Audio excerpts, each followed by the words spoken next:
patience in figuring that out. And thanks for the help in tag teaming the problem solving. My name is Bridget Butler. I am the Executive Director for Friends of Northern Lake Champlain. I've been with the organization for about 2 years, and this is Josh Serby. He is our project manager. He's new to the organization as well. Our organization's gone through a few transitions and being run by volunteers for the past 6 years, and we've started to bring on staff. So we're very excited about the expansion of what we're able to offer our communities.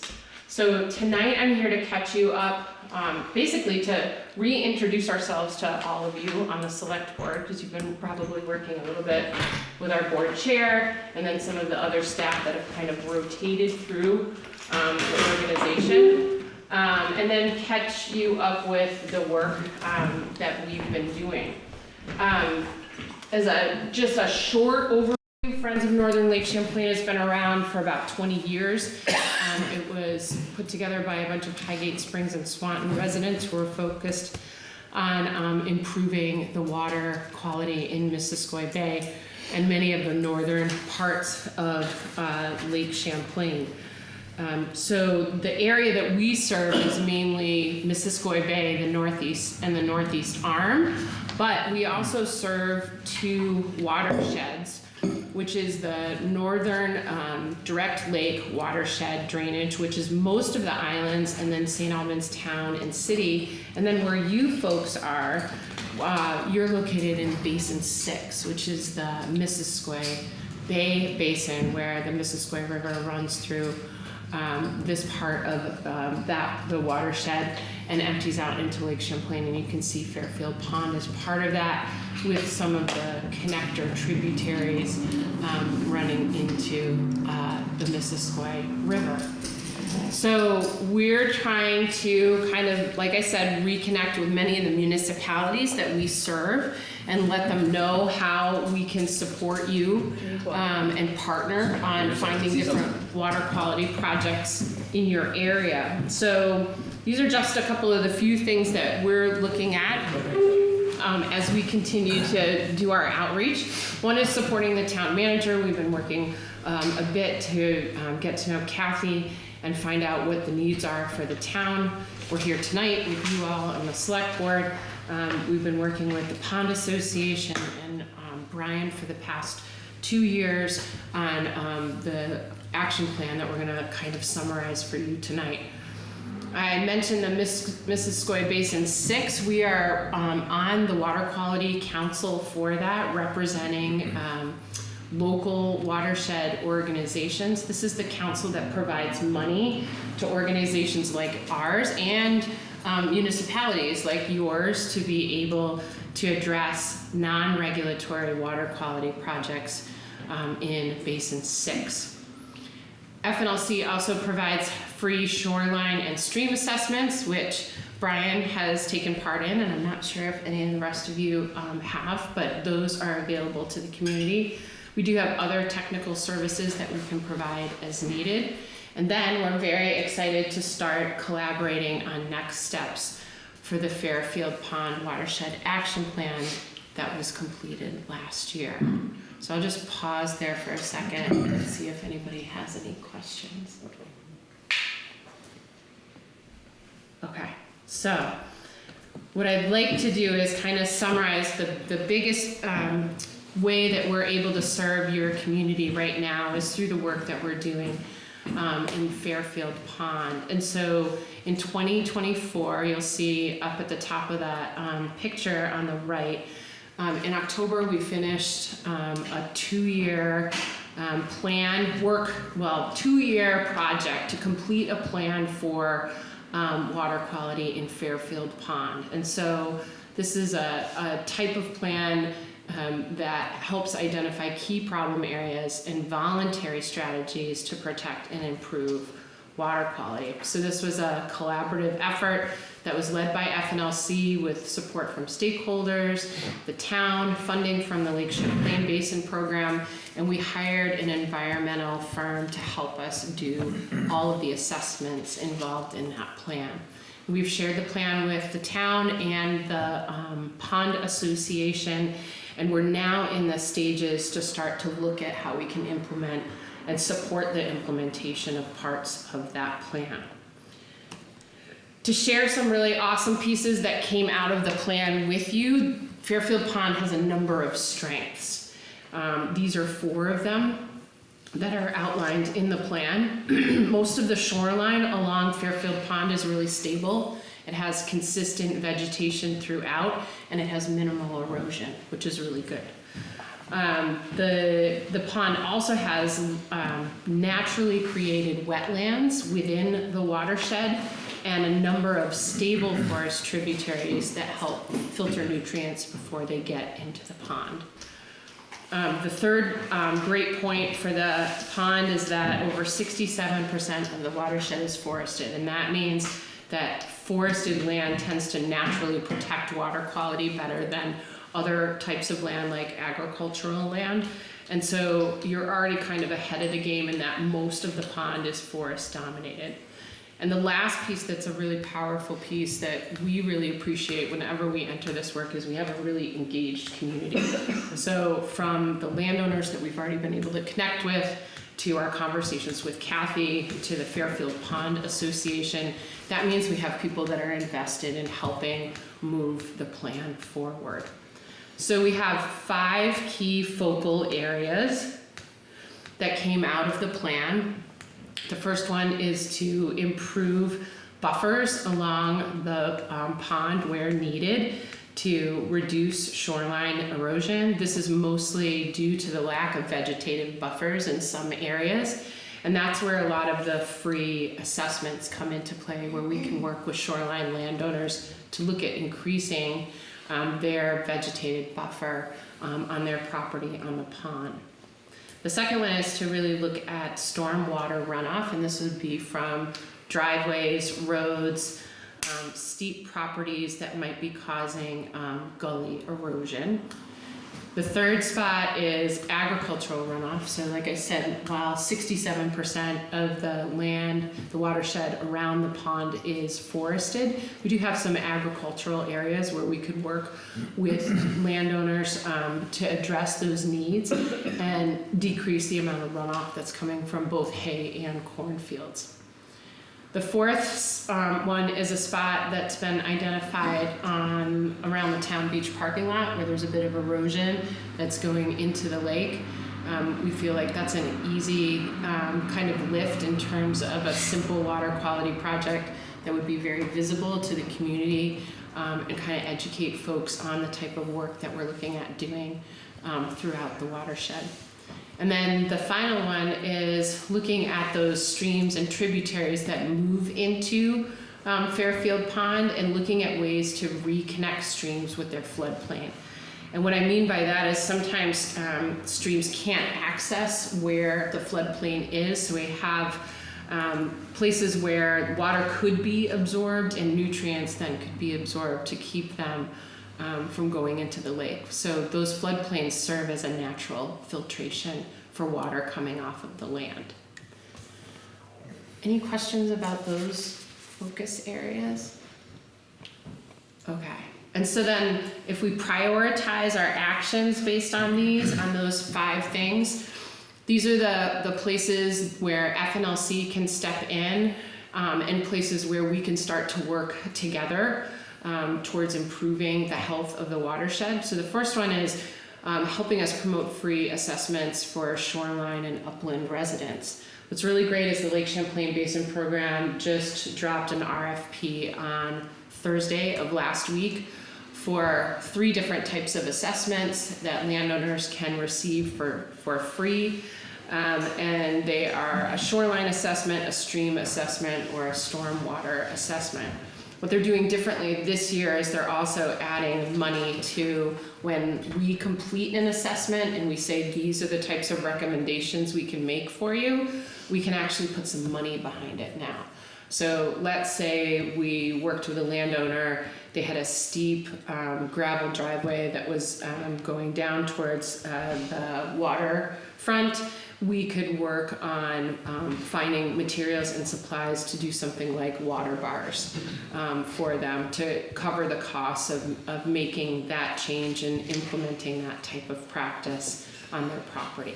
So that's really good news that that money is coming forward. We've applied for money from Lake Champlain Basin Program for 2 years to do stream assessments and have received that funding. So I'm very confident we'll have that again to make those assessments available to the community around Fairfield Pond and beyond, actually.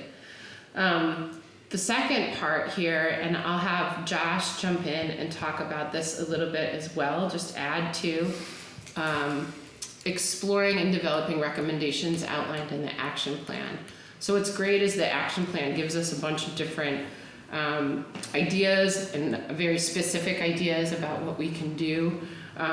We have received funding to what we call develop each of those ideas and look into them a little bit further, start making connections with folks in the town, property owners, landowners, and look at them a little bit more in depth. What would you like to add to that in terms of where we're at with project development for Fairfield Pond? Yeah, thanks, Bridget. So I guess I'll back up and say that I'm just nearing a year in this region. I'm just nearing a year working for FNLC, and it's been a hectic year, but it's been seen with a lot of progress. And so recently we actually took on a Lake Watershed Action Plan for Cary and Pelots Bay out in the islands. And this is, at its core, it's really a community-driven plan.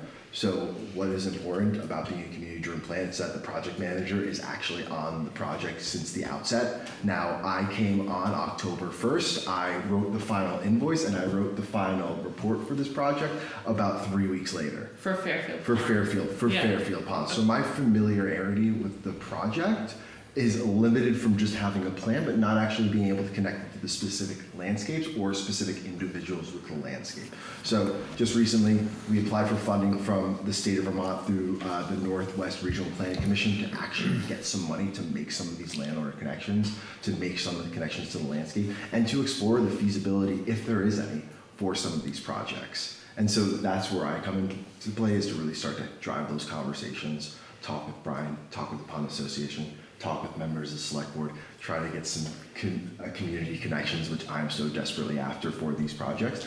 And so that's where we stand right now. Great, and then thanks, Josh. The third part is including services to kind of educate the community about watershed health. And so each year we look for funding that will help us do programs, whether they're recreation-based programs or very specific to different water quality challenges that we can offer the community as well. So we'll be able to take input from all of you about what you think might be helpful in terms of growing the knowledge base around water quality health for the Fairfield community. For us, these are the things that we see as the next steps together, which is really continuing to connect with shoreline landowners to conduct those free assessments in 2026, and then working with you all to develop and identify water quality projects, especially around Fairfield Pond, and make some of those community connections that we need in order to make those projects successful. So this is where I turn to you all and I ask if you have any questions or to see if there's anything that is a need in your mind right up in the front that we could assist you with. Well, I think it's kind of unfair to the board that's a respectful question, but I think you've got a whole plan with a lot of specificity that the board hasn't seen. So when you say, okay, I thought my okay, so you have an Kathy action plan. You developed an action plan with identified, I don't know, like 8 potential projects around the pond in the watershed. Okay. So our feedback, I think our feedback to you is we want, and those plans are evaluated. What we were briefed before was those plans are evaluated on, a couple of criteria, but one of them was what is the best bang for the buck to reduce phosphorus? Right. And so what I think, consistent with our past conversations, is what do you need help with? What we want to see some shovels in the ground. We Okay. want to see some work done, and we want to see it based on your Fitzgerald. You know, they've been to the board. So Fitzgerald and Associates, they briefed us on they're going to put together these action plans. I've seen them, but I don't think the board has seen them. And I think, you know, maybe we schedule a follow-up. I'm a little bit torn because we have the community contacts, but I'm not sure we want to bring it up in a public setting to say, you know, here's landowner X. It might not be fair to do that, but we definitely, you know, in a non-public, you know, just Yep. an informal sitting down with a couple of us, say, hey, this is a person who's in the action plan or this area, this piece of real estate, and we could help facilitate. But I'd like you to, that question is, our needs are your needs. We want to, you know, we know the pond quality is getting better, and we know your efforts are at trying to improve that. And we know, you know, this is the past president of the Pond Association.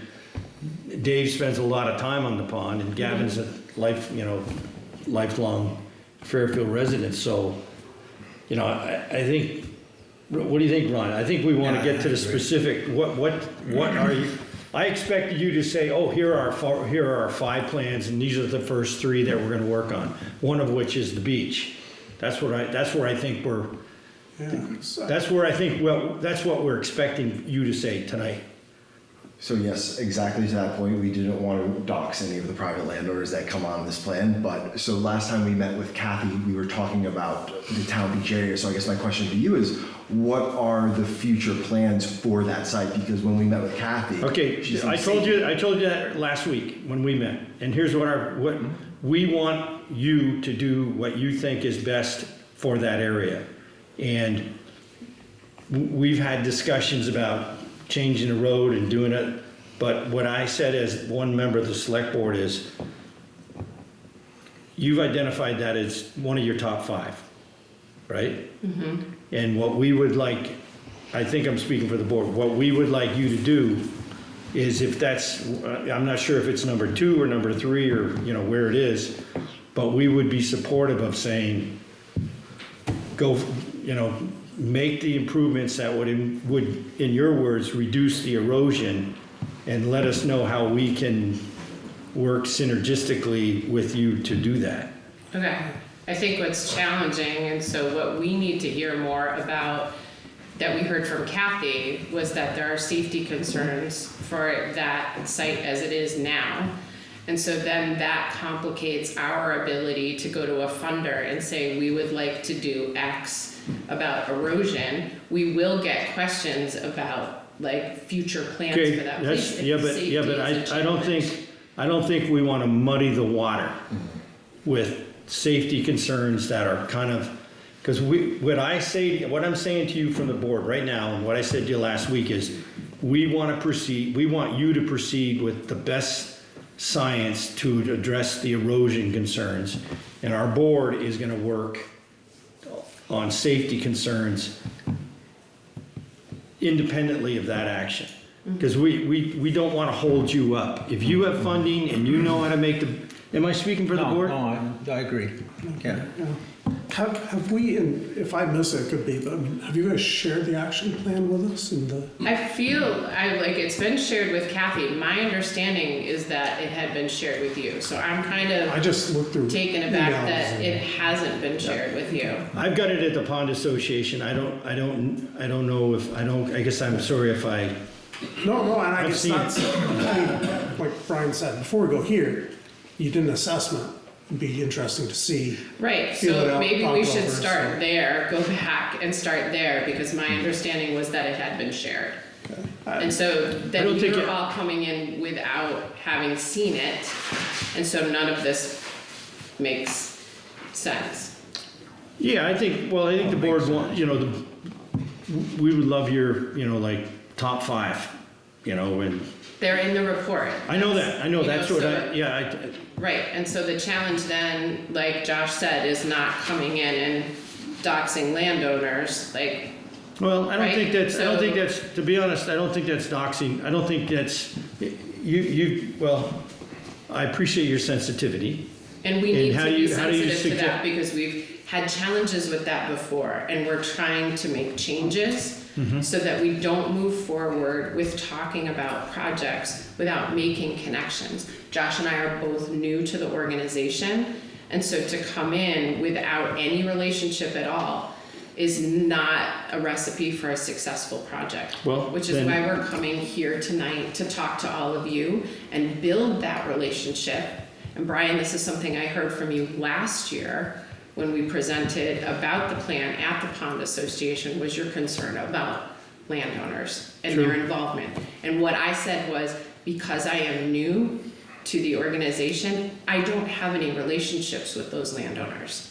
Yeah. So now we are working hard from the lessons we have learned, from the projects that we have inherited, that those relationships come first. They take time, they take trust, as you and I experienced when we came to your property last week, right? We have to build trust first.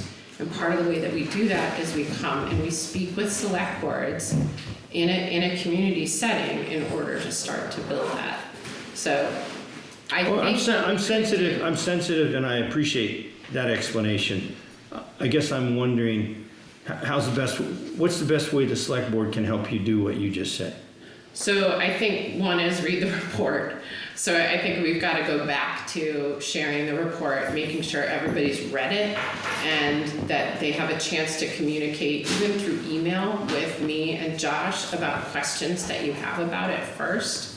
And then we can start to look at what those top 5 projects are that have been identified. There are multiple other projects and there is this need for shoreline assessments. And so I think that's probably the best starting point, is to get you the information you need to get so you can see what the plan entails, who the relationships are with on a number of Well, different let me scales. ask you this. I was under the impression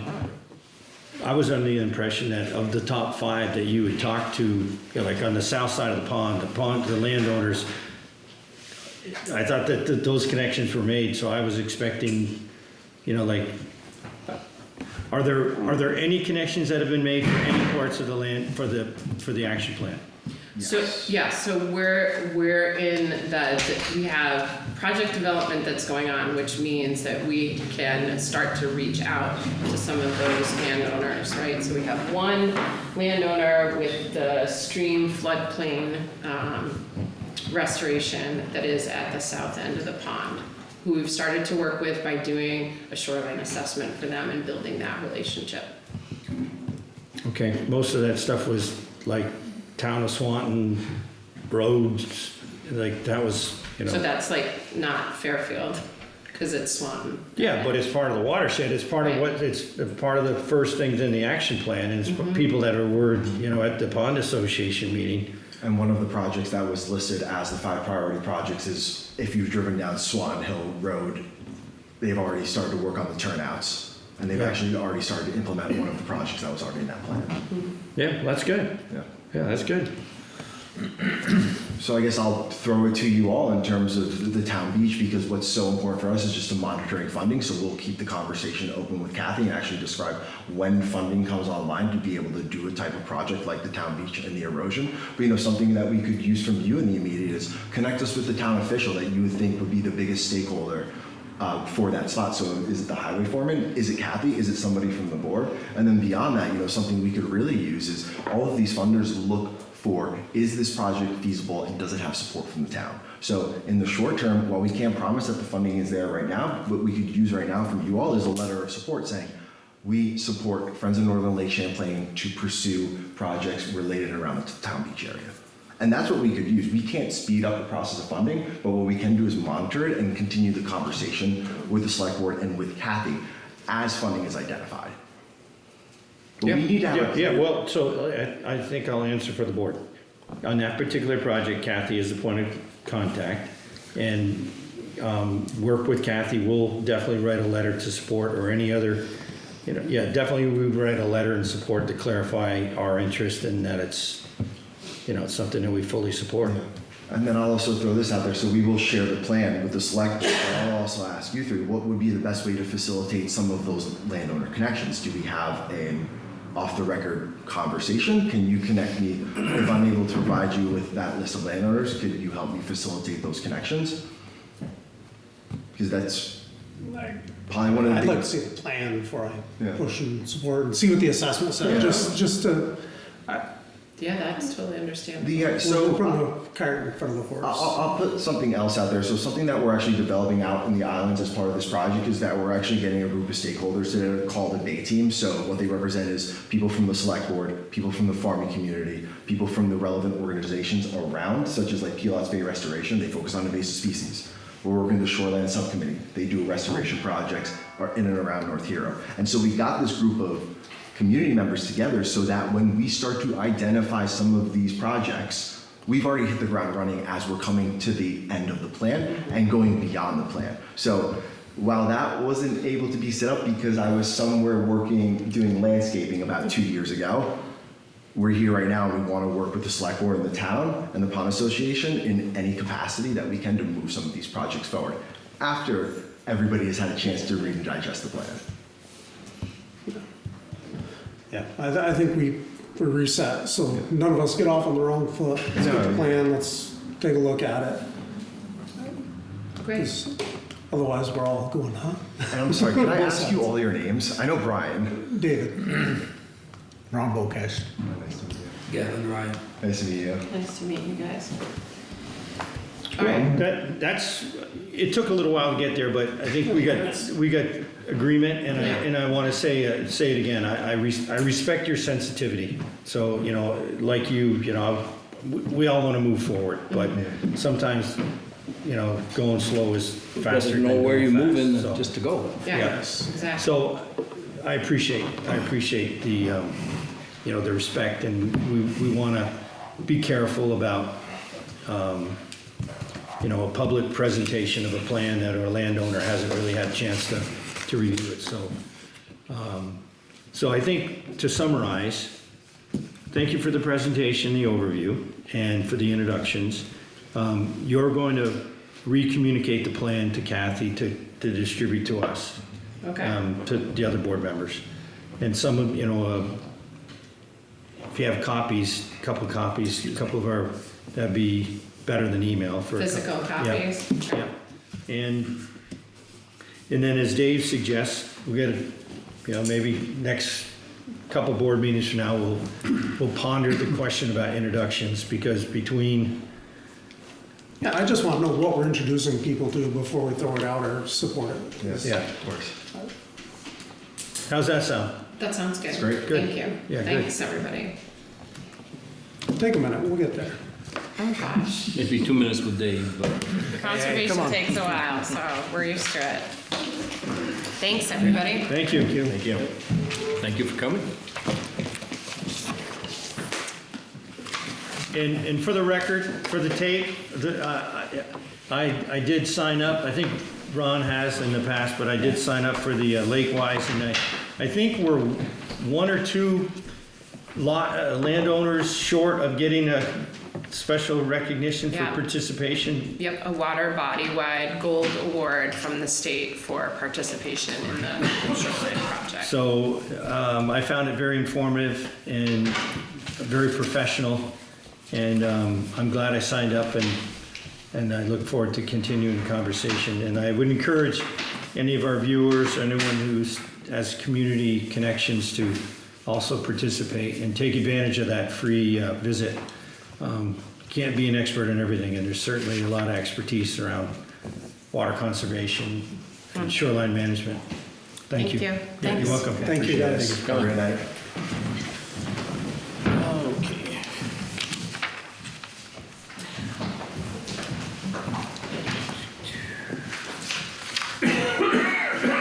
Come on up, don't be bashful.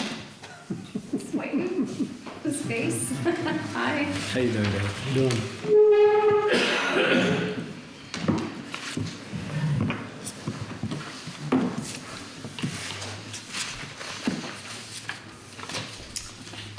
Ready for me to get started? You got a lot of information or a lot of money? I don't have a lot of money. All right, do you have the memo that I sent around for Tier 1B? Yes. Often. I have copies of the map, and then I'll speak to the memo. How's that? Thank you. Sorry, it's not the right town. Oh, There we sure. go. I was just in Georgia. Okay. So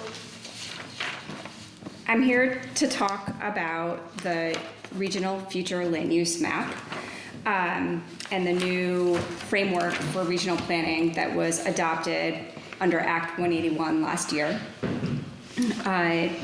It became effective in July of 2024 with some temporary Act 250 jurisdiction or Act 250 exemptions for housing projects around designated centers. So right now what you're looking at on this map, you've got your designated village center in East Fairfield and your designated village center in Fairfield Center.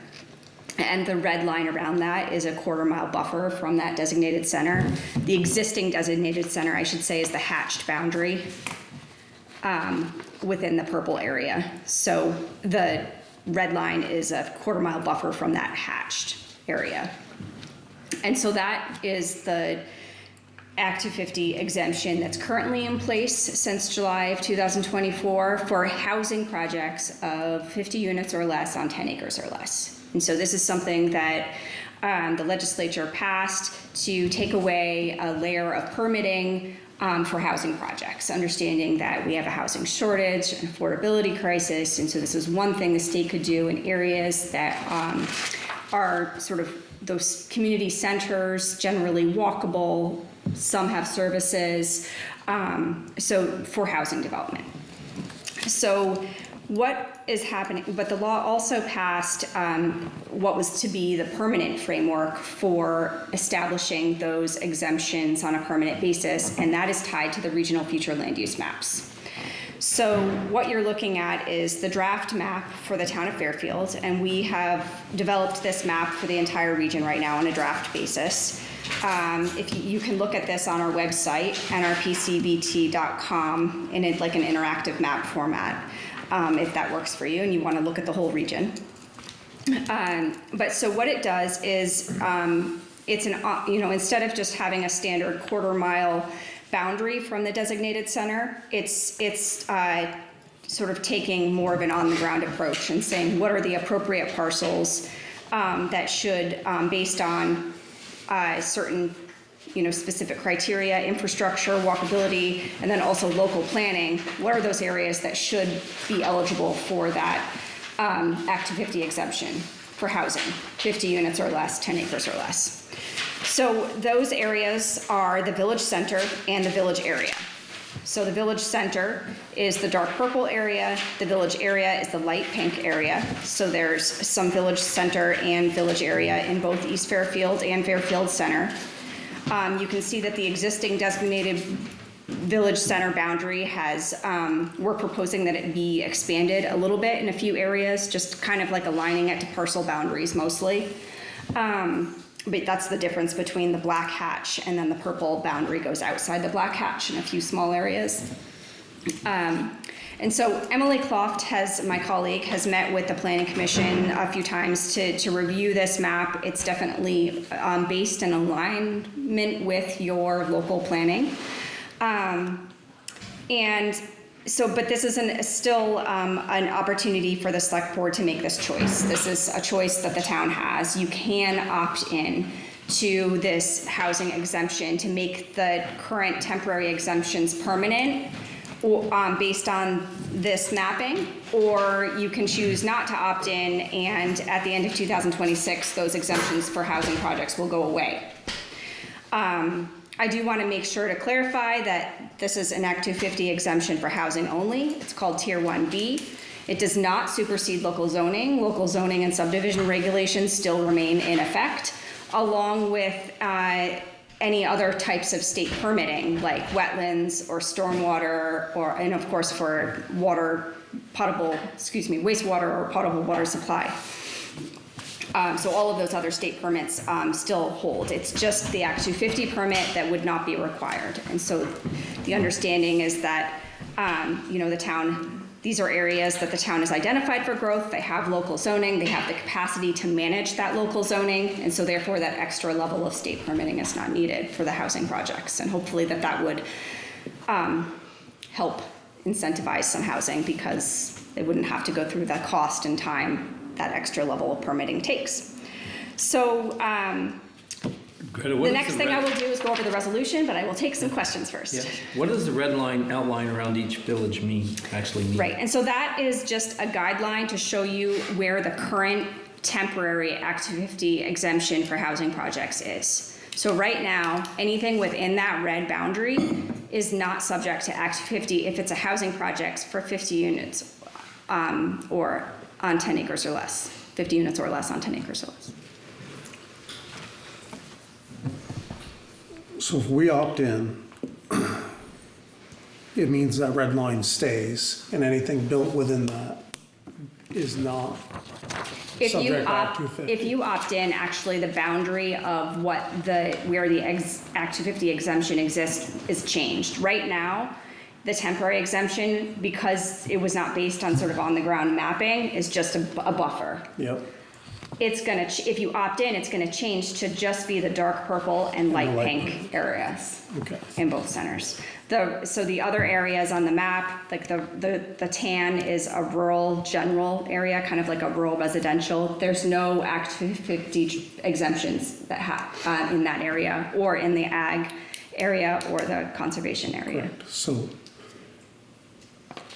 okay. So So it's- we're redefining what the Act 250 exemption is and keeping it beyond the temporary. Right. So making it permanent and adjusting the boundary of where it will be. So I'm gonna ask that question again.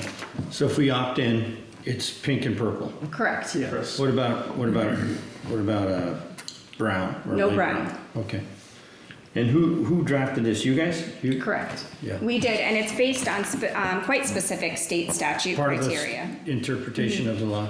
Right, so one of the things that the law did was create consistent land use areas for all regional commissions. So if you put all of the regional maps together, it's one big statewide map that makes sense together. So whereas before, we all had different areas and different ways of mapping them, and so it's kind of cool to have a big statewide land use map. And obviously, 50 units or less there's no reflection, pink and purple, on availability of water, septic, No, so that is all. Those are all in addition to. Right.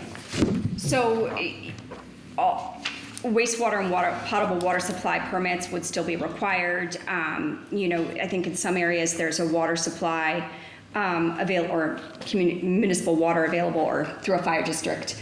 But any wastewater would, need to be done either on an individual lot or a community Sure. basis through like a soil-based septic system and permitted by the state. Sure. So I do want to review the resolution for you to make, so this is the. Is that in your memo? It was. It was a separate file, but it was in the email. So there was the Okay. memo, then there was Okay. the map, then there was the resolution. Okay. And so this is the specific criteria that you're agreeing to and that is required to opt into Tier 1B. So you have to have a regionally approved town plan and confirmed planning process, which you do. You have to have permanent zoning and subdivision bylaws that comply with the state requirements, which you do.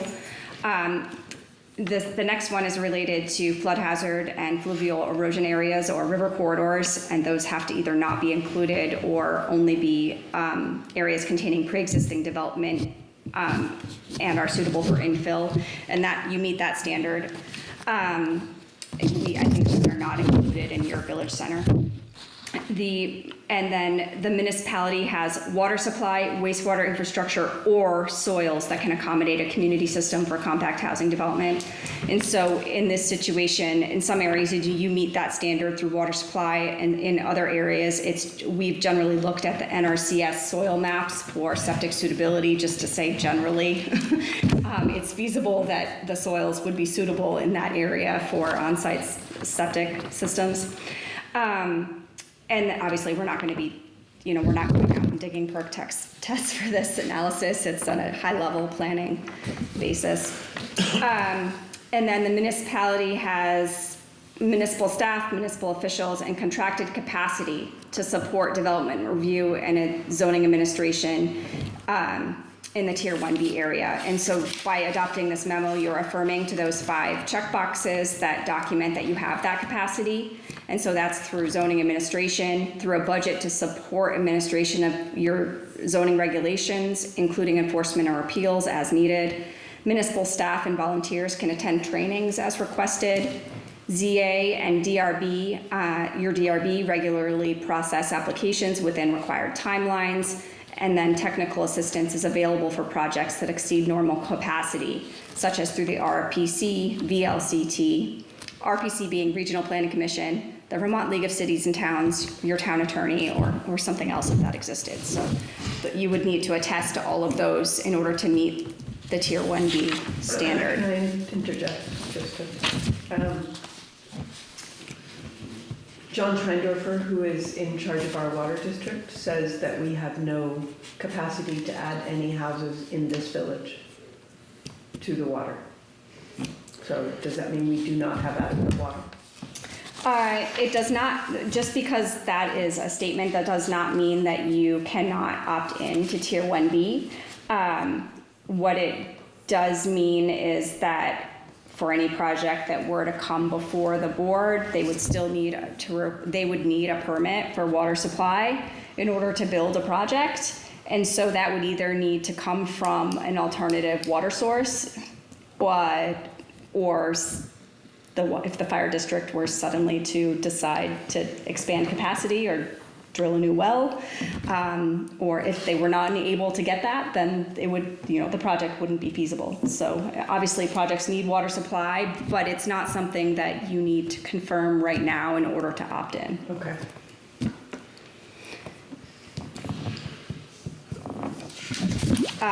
On the second page of the memo, and then I can take more questions if there are any, I just want to call out that you have the ability to opt in for all eligible areas or some of the eligible areas in the town of Fairfield. You'll be crossing out downtown center and planned growth area because they don't exist in this town. So village center, you have 2, and village area, there are 2, one of each in Fairfield Center and East Fairfield. And we don't want you to break any of those areas apart, but you could, for example, only opt in for a center, or, in one area or both, but you don't have to, or all eligible areas, which is what most communities are doing, opting in for all centers and village areas if they are in their town. What does the zoning board think of this? Have you guys discussed it at all? There is currently resistance to large growth areas outside of the village, but inside of the village, But what about taking away the Act 250 oversight? Has that been a discussion, or? Not extensively, no. We don't really have land to put 50 houses on, so. Right now, it would be 10 units that would trigger Act 250, so it's that 10 unit to 50 unit that you would capture in this exemption, whereas anything within that range now would require Act 250, but. I'm curious if that's a good thing, given how much trouble we have with keeping zoning administrators, and we'd never have an excess of volunteers to do it. Having somebody else looking might not be bad. I don't know. Well, are you looking, would your intent be look for the Okay. motion to I pass the can talk about resolution? timing. So we are in a place right now where we have a full second draft available for public review. The Board of Regional Commissioners is going to be taking a look at that at their meeting next week, and then taking action to submit it to the Land Use Review Board for pre-application, which is a 60-day pre-application review prior to our hearing process for adoption. So we are anticipating that the board will pass the plan on for submission to the Land Use Review Board, and then we're planning to submit the plan on October 3rd for that 60-day pre-application. At that point, there's going to be the 60-day period where we're going to, during that period of time, we're going to be noticing our first public hearing set for sometime in November. But we're also going to be then receiving comments from state agencies through the Land Use Review Board on that plan. And so we'll get an idea of, are there any issues? And what do we need to look at? There's going to be, I think, some site visits by the Land Use Review Board. And then we're looking up towards ultimately adopting the plan in the early part of the new year. And then we'll have to submit that final plan for final approval to the Land Use Review Board. We hope that we'll have that final approval, and all Tier 1B jurisdictions would be in place by May of 2026. So that's our goal. So in terms of timing for the resolution, we would love to have all of the resolutions by the end of the month so that we could submit as complete a draft of the plan to the Land Use Review Board for our pre-application on October 3rd, but it's not a requirement. I think the Land Use Review Board wants to know as early as possible what areas are opting in, because they are ultimately responsible for approving that jurisdiction. But there are going to be some towns that are not going to have the resolution passed by that time, and that's okay, and you can still opt in at a later date. Okay. Yeah.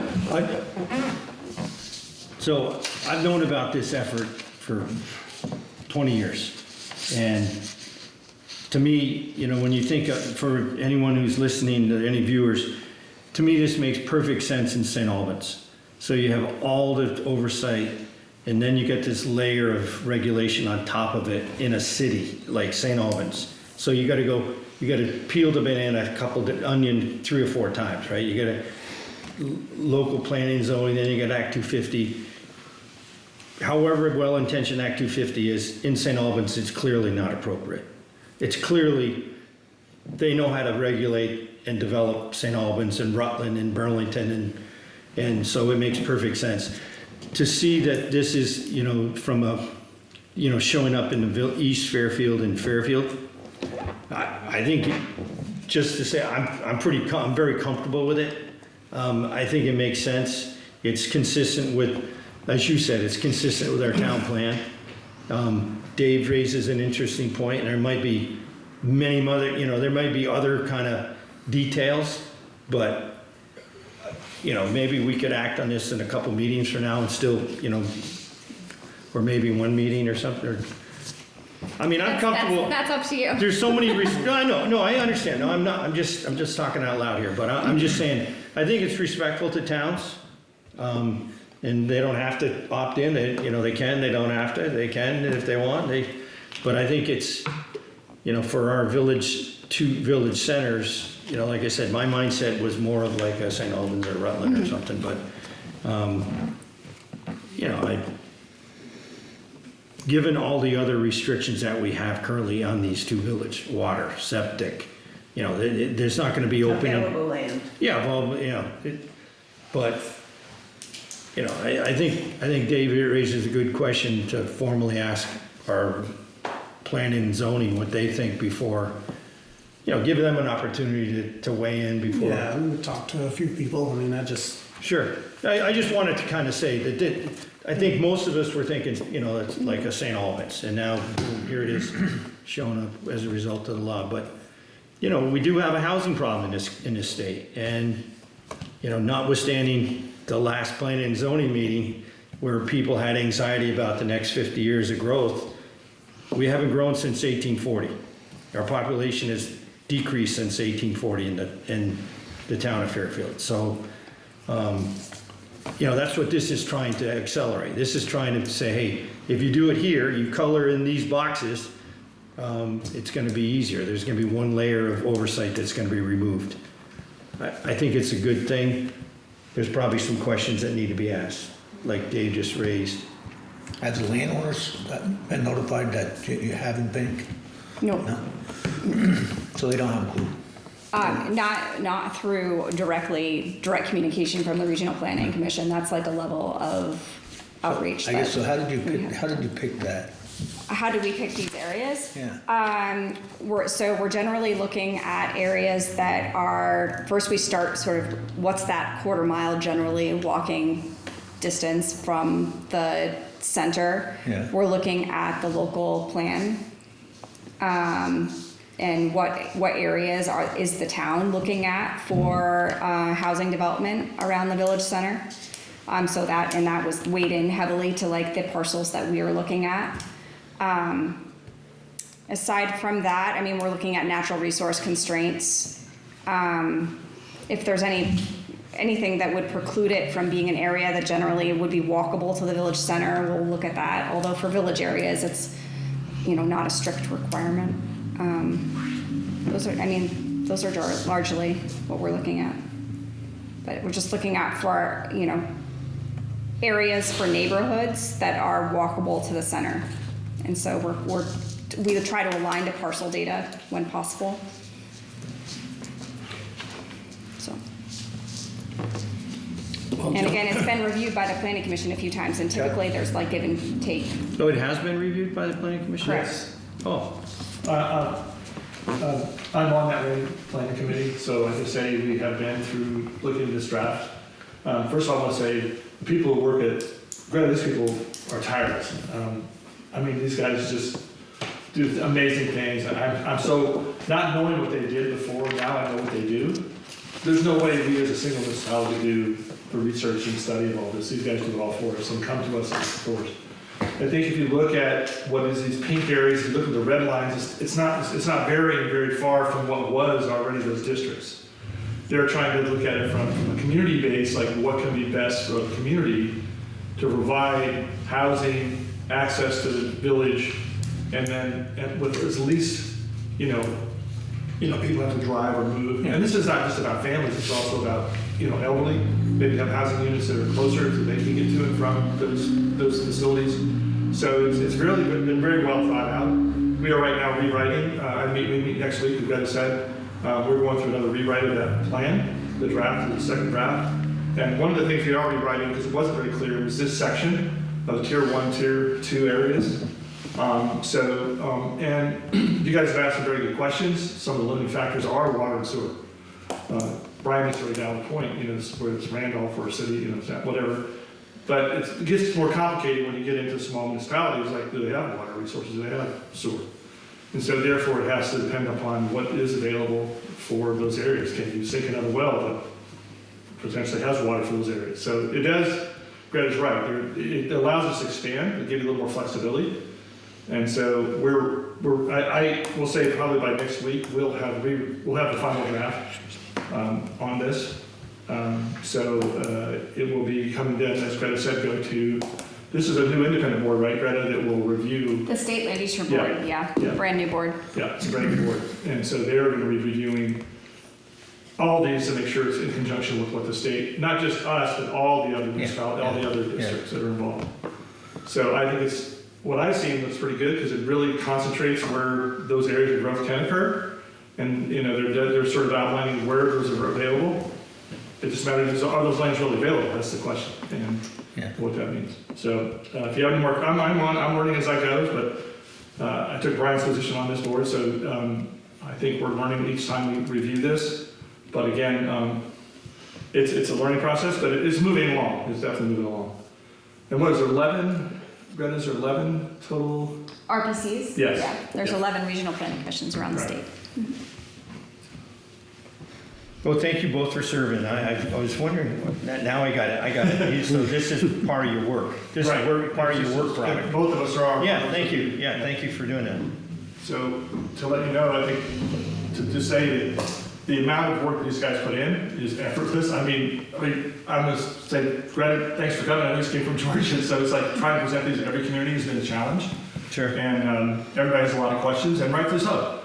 But I think the plan is to help with the state laws that have been passed regarding the housing and what we need to do, and numbers we're trying to reach. This is a way, hopefully, that can take some of those variables out that restrict us from having this growth. So I think it's in a positive way going in the right direction. So, do you gentlemen want to wait till another meeting to make a decision? I vote tonight, but I don't want to. No, I don't know anything about it, and I would have questions. I respect that. Need to be. And you still can, well, opt You can in. opt in at a later date, yeah. Yeah. I mean, the sooner the better is appreciated, but it's okay. Fair, Elizabeth, there's a limit. How will be done with this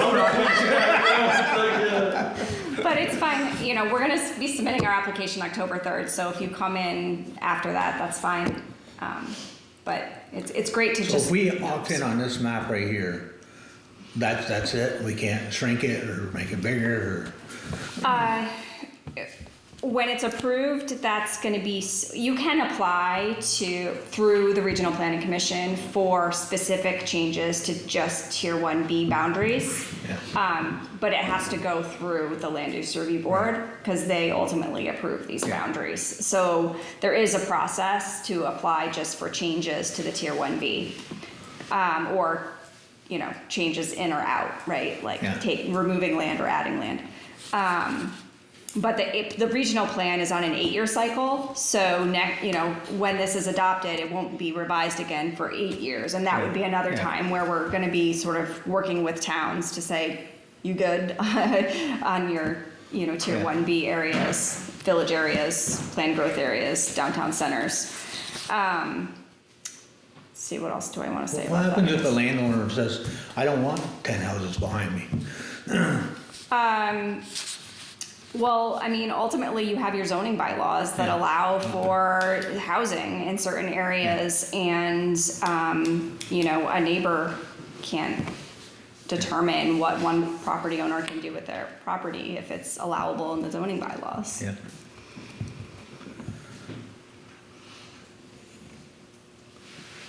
I don't have any stake in the fight at all. I'm just thinking of landowners, what they're thinking about it, so. Well, I think that's why we try to base the mapping in some of the community planning that has been done, because the intent, right, is if you have a town plan that has a sound public process, hopefully you're able to come to a compromise on that vision and what the town and how the town should regulate.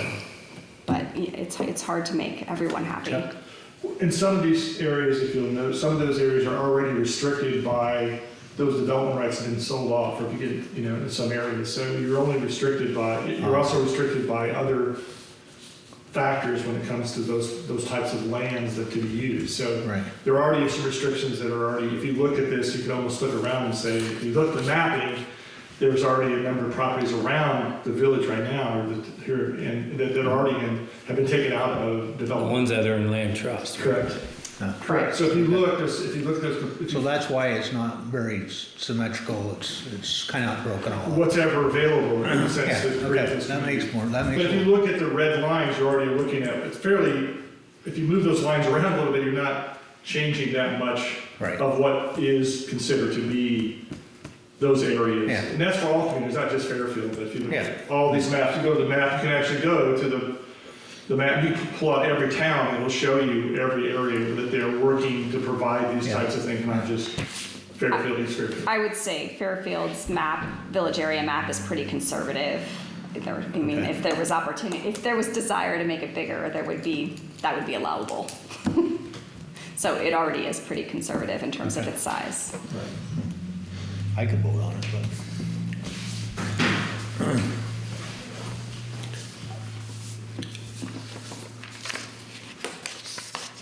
I take it, Dave, you'd like to wait for another meeting to learn more about it, educate yourself more about this? I mean, I don't have a big, I mean, I got some land that's in it, so I'm not gonna be that land on Gilbert Hill falls into it. Yeah. So I'm not gonna, I think maybe Tom, you guys, I don't have a big thing one way or the other. I'm never gonna develop it, but maybe the daughters will, I don't know. Well, this is about, this is looking long range. Yeah. Long range. This could be 50 years out, who knows? I don't- Can I think as Melissa pointed out, our water infrastructure as it sits now is limited. And I appreciate that the state is looking to add housing, but unless they're gonna belly up with some funding, we're limited, especially within the center, as to how much housing can be added. So like you said, just because the Act 250 exemption is expanded doesn't mean that 10 house developments are gonna go in here, there, and everywhere. It Doesn't just mean seems- 10 house water is gonna all of a sudden appear. Right. Especially this summer. Yes, That's plenty of water this summer. exactly. So far, so good. So far. I'm kidding. Industrial. Every So, yeah, that's another limiting factor, and I think that's why, even though you have these zones, you're still gonna have the same issues, even if this wasn't existing, you still have the same issues. Right. Well, I mean, there's solutions to every challenge. It's a Sure. technical challenge. And like water, this is in Arizona, there's water resources. It would take funding, it'd take, as you mentioned. And if the math worked for development or, another water district, they're taking salt water out of the ocean in Israel. And I mean, There's a will, there's a way. it's math though, it's money. Yeah. So, Infrastructure is on our radar, and it's definitely something that we're looking to provide assistance to, and it's challenging in terms of sort of like management capacity locally, whether it's small fire districts or whether it's municipalities, and then it's also expensive and complicated to build and expand. We're aware of that. There's not simple solutions, but we're doing what we can to provide support to local communities and help find funding where it's needed.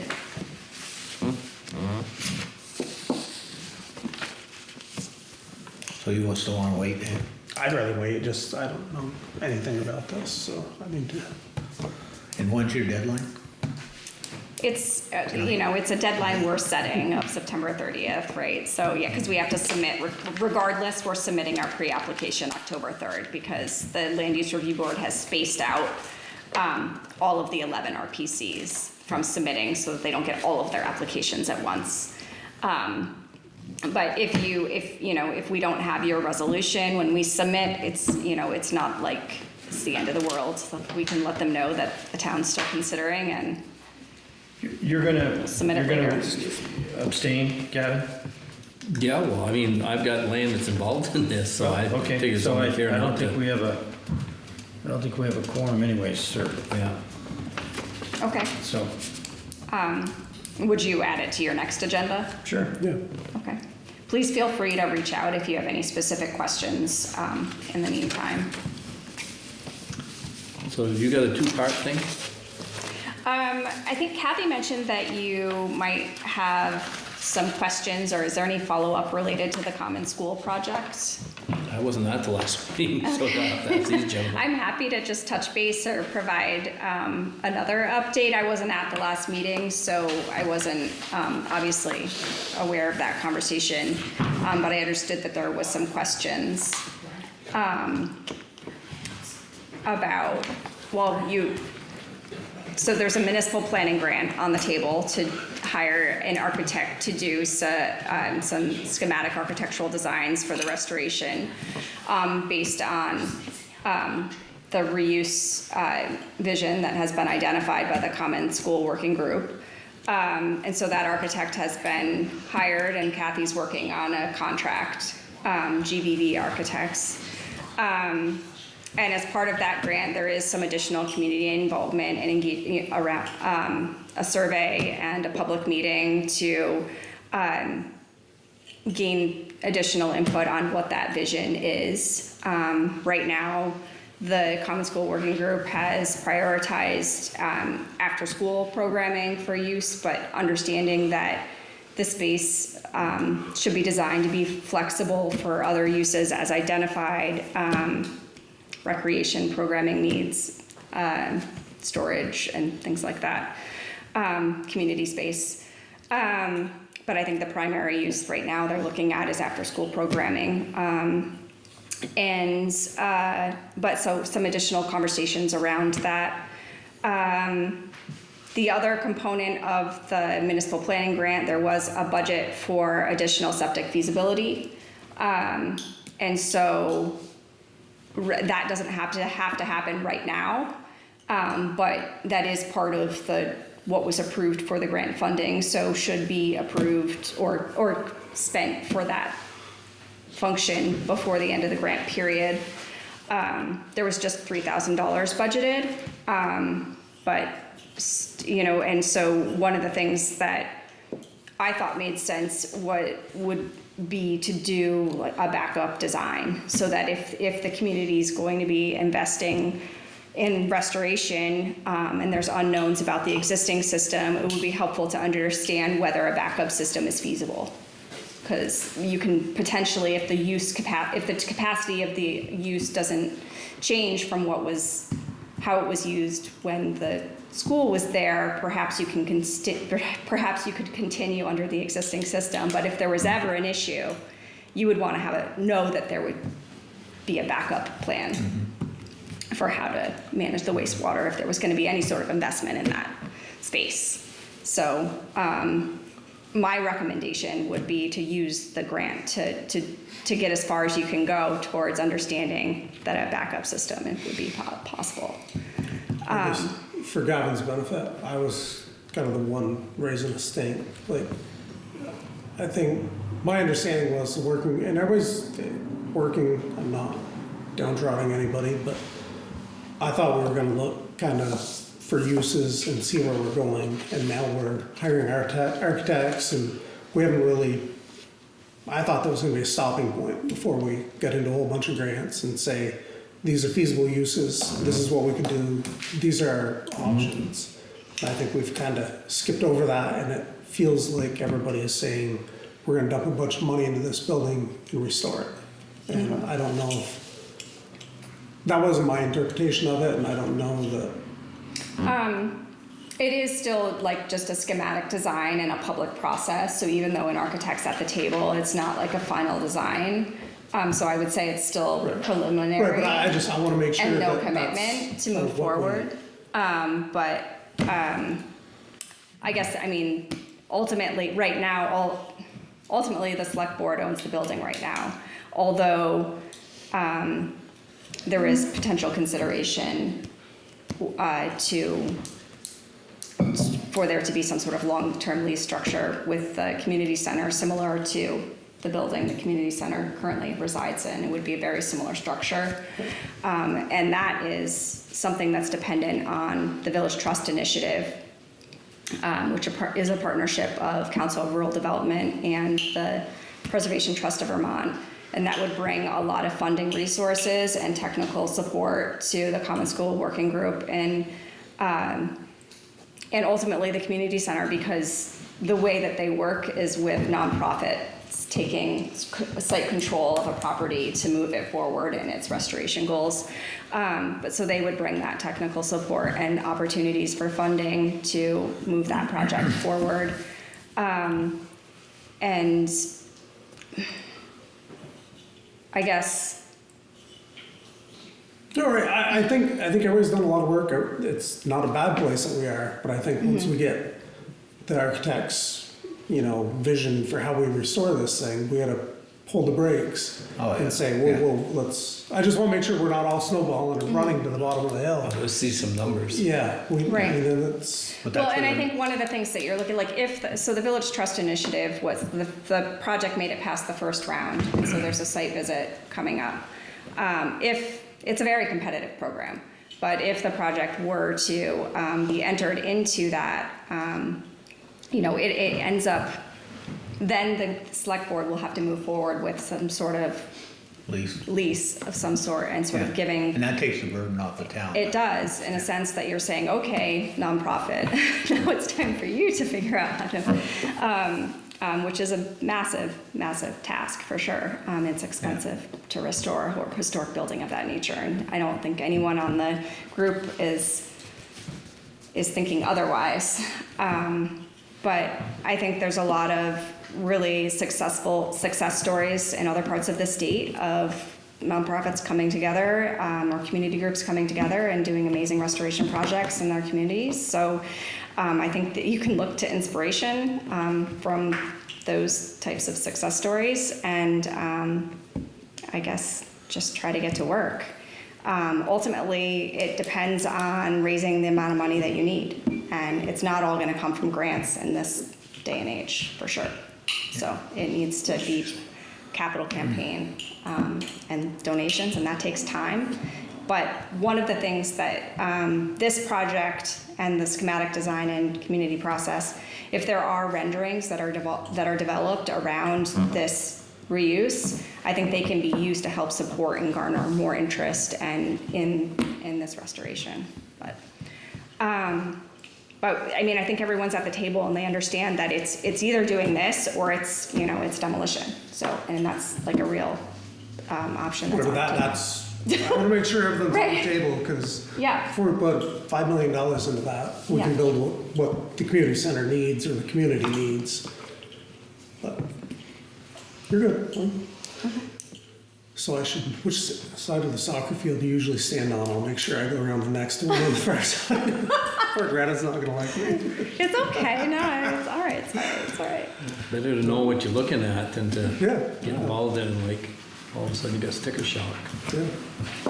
And I mean, if there are folks, so far folks haven't been participating that are, or like, I feel like folks that are supportive of demolition and building something new haven't been loud voices.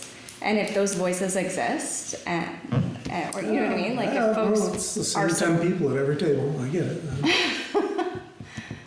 it's not, everyone's, I think, So everyone once would be it's leased interested in to hearing from everyone. nonprofit, then the town's burden of heating it and, Well, I think that there might be some negotiations to have. Yeah. That's what Gavin did a $1 deal before, we're still paying for it. That was never gonna cost a dime in East Fairfield, just give us the building. No, it's a process. As long as everybody's on the Yeah. same page and we're looking, we know there's a pause button to come. Yeah. I think that, yeah, we just want to make sure to keep the select board updated as the project progresses. There's going to be some key points of community input, and to me, it seems like a long-range project. the fundraising certainly will be. I mean, this particular municipal planning So the grant, town's gonna have the burden of that whole building for quite a long time. Paying the fuel, heat, and the electricity, and something breaks down, furnace goes. I think that's what we're looking at, the issue is, so. right. So, but if you've got guaranteed people that want to use it, I mean, that's a different ballgame too. But if it's not gonna be used, In the interim, like between now and when it's restored, I think those are real conversations that need to be had. When we start to, if the Village Trust Initiative does come through, what does that lease look like, and how do we, in the interim between now and when it's restored, manage those costs when there's no use Right, in it? exactly. Because yeah, certainly the community center doesn't have funding to just start paying for all of it now yeah, without. okay. Well, thank you very much, Greta. Yeah, thank you. Do we need to make a motion on that or anything? I don't remember. Not if you don't want to move forward. Pardon me? Not if you don't want to move forward. No, and that we'll put on the agenda for next meeting and do it then. Okay. Okay, See you later. Thank you, Greta. thanks. Good night. Good night. Thanks, Thank guys. you. Guys. Guess I need it's 3 seconds. no public to be heard. No public, no road foreman. I was gonna say Mo's not appearing, I assume, at this time of day? Oh, there's 11 minutes. Yep. Well, are you gentlemen ready? There's just, the only thing I see is the last adjournment. What? Because I made a motion to adjourn and I seconded it. Oh, did you? You're very thorough. I think I made the motion to adjourn, I remember I did it. I can fix that. That's the only thing I see. So with that adjustment made, would you make a motion to accept them? I'll make a motion to accept the minutes. I second. Second it, and all in favor? Aye. That one's done.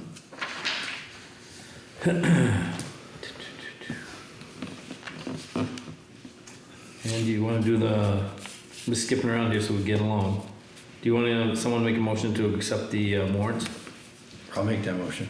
I think Dave was looking at something. Oh, is he okay? We'll wait till he comes back then. Yeah.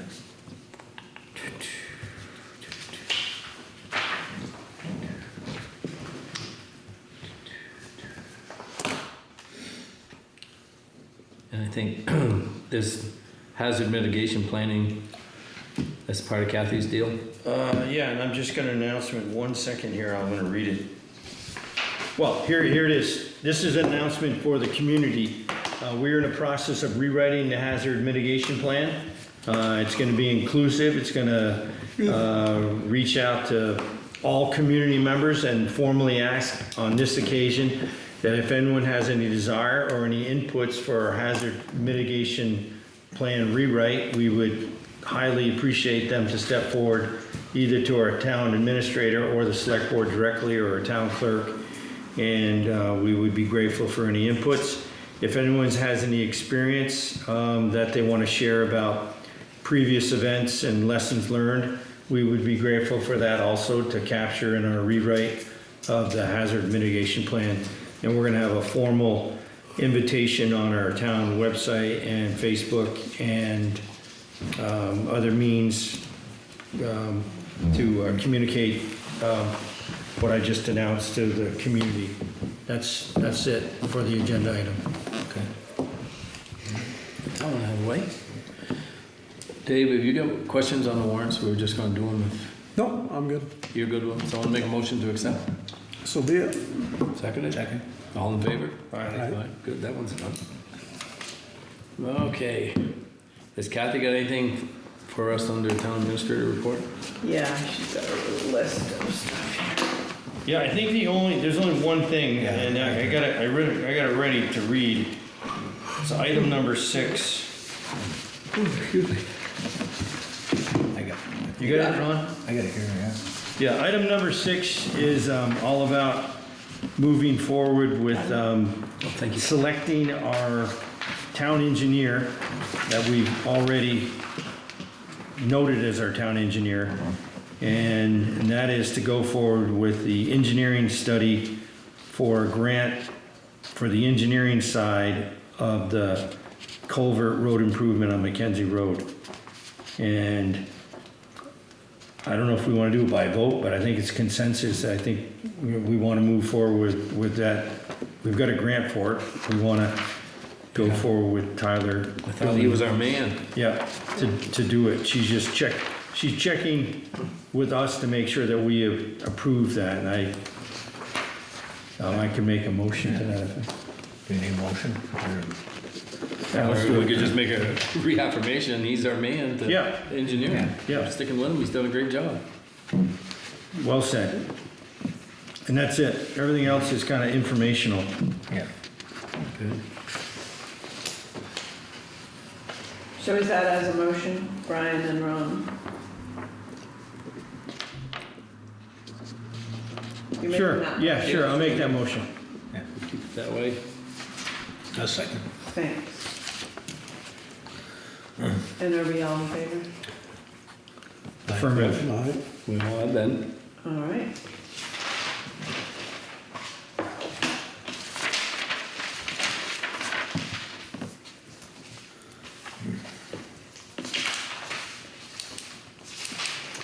Okay, so, is that all that she's got?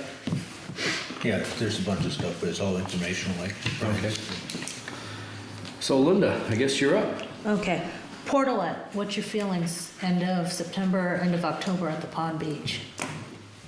I see you pull them up for October 1st, the end of September. End of September, and have them deliver it beginning of May, so May to September? Yeah. Okay. So, came to my attention this week that a subdivision that was done caused a parcel to be split, and one of the parcels, which Melissa has seen this in zoning, the subdivision map, you know, because zoning just says the parcel has to be surveyed. So the big picture is, and nothing indicated it was gonna cause two parcels, but current use wanted the span for the second parcel because they noticed there were two parcels now. So because this happened after the grand list was lodged, I have an errors and omissions certificate that I need select board to sign to make these changes in the grand list, which this is how it's done. And it's something my district advisor said that it's done all the time, and you know, this is the way it is. So in order to get these separate, the way they should be on the grand list, because it's already lodged, you need to sign this, and then I can send them their change of appraisal, their new tax bills, the current use will come about, but it's just a formality that I need you guys to sign and date this.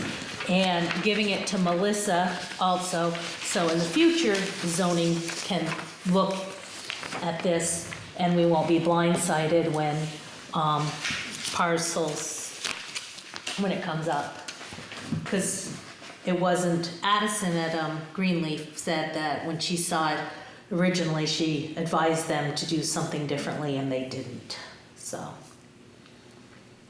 So there's a parcel on both sides of the road. I see the map, but there's one span for those two pieces, opposite sides of the road. They touched, so if your parcel goes across the road, it's still a parcel. Right? They subdivided the piece that kept these one, that touched. They're not touching here? No, those are all. Oh, there's little parts up there. There's all Okay, little okay, parcels. Yep. But, So now you have 3 span numbers instead of 1. right, I mean, I knew this one because it was Right. obvious, but this one I just had to create, Yeah. and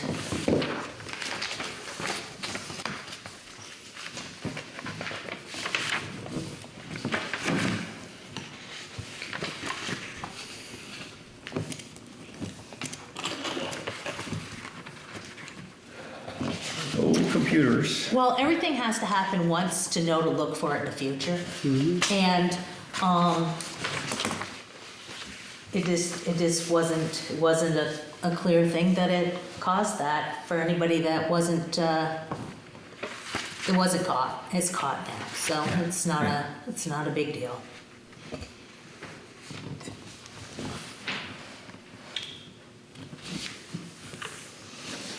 So do they need to make a motion to do that? Or or just No, they sign? have to sign it. Just sign it, I think. It's what we've done in the past. Yeah, they just have to sign it. Just have to have it in the back of the grand list. I don't know if it matters. At least we're all wrong. Oh, Can did do you it go? wrong, do it wrong consistently. Oh, well, If it's wrong, she'll come back to us with a blank one. oh, yeah, you guys all supposed to sign on the other side. We like that segment. We're left-handed. You know, I get picked on You for, started this. Yeah, left-handed, that's what's gonna happen. well, I get picked on all the time because I always announce I'm left-handed, I have to sit at the end of the table, and people are like, you think you're special because of that? I said, no, I'd just rather not be elbow to elbow with somebody when I want to eat. The rest of it is, Executive session. Okay, So we need a motion to go into executive session someone make a motion to go to executive session? for a personnel issue. I'll make a motion to go in executive session, personnel. Someone second it? Right? Okay. Is that All a in Brian favor? I or a David I? David, thank you. No actions were taken? Correct. Be discussed, more discussion at our next meeting.